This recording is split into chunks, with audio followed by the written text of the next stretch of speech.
you, Jesus. Verse 1 to 17 say, she got up from the meal, took off his outer clothes, and wrapped a towel around his waist. After that, he poured water into a basin and began to wash his disciples' feet, drying them with a towel that was wrapped around him. He came to Simon Peter, who said to him, Lord, are you going to wash my feet? Jesus replied, you do not realize now what I am.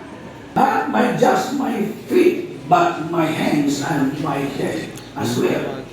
Jesus answered, those who had a bath need only to wash their feet, their whole body is clean, and you are clean, though not every one of you.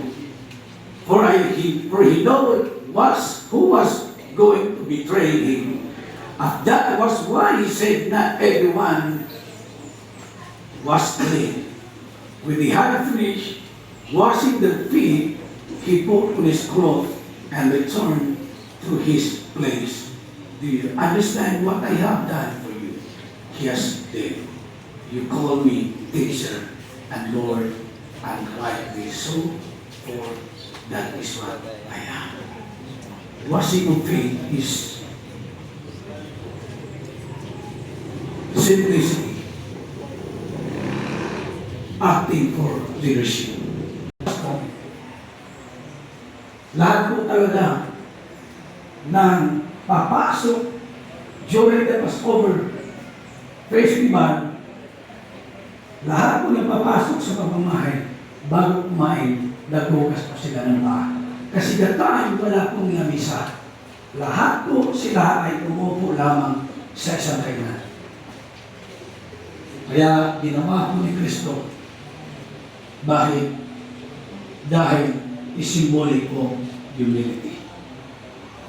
As a pastor, as a leader, we should have this kinds of spirit humility. Yun po. Yun po ba? Because serving is not easy. We are not serving only just men. We are serving a lot of people. Ano siya umalis sa mundo to, nangyayari dahil na-show niya yung love and care for his disciple. Amen? Amen po ba? Amen po ba? Kasama mga sapatos nila. Habang si Kristo po ang nagugas ng paa, pagkatapos nito, nirap niya, pagkatapos niya nirap, nilagyan po niya ng oil.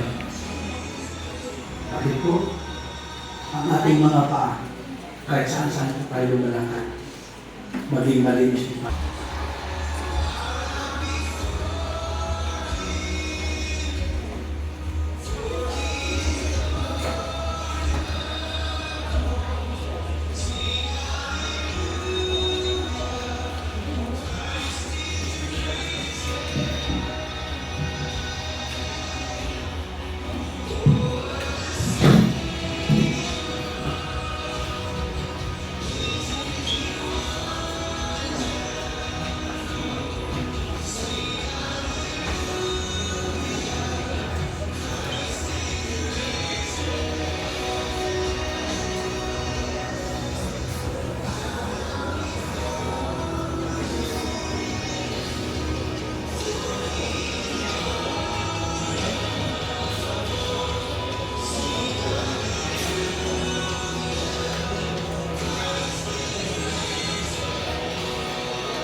God.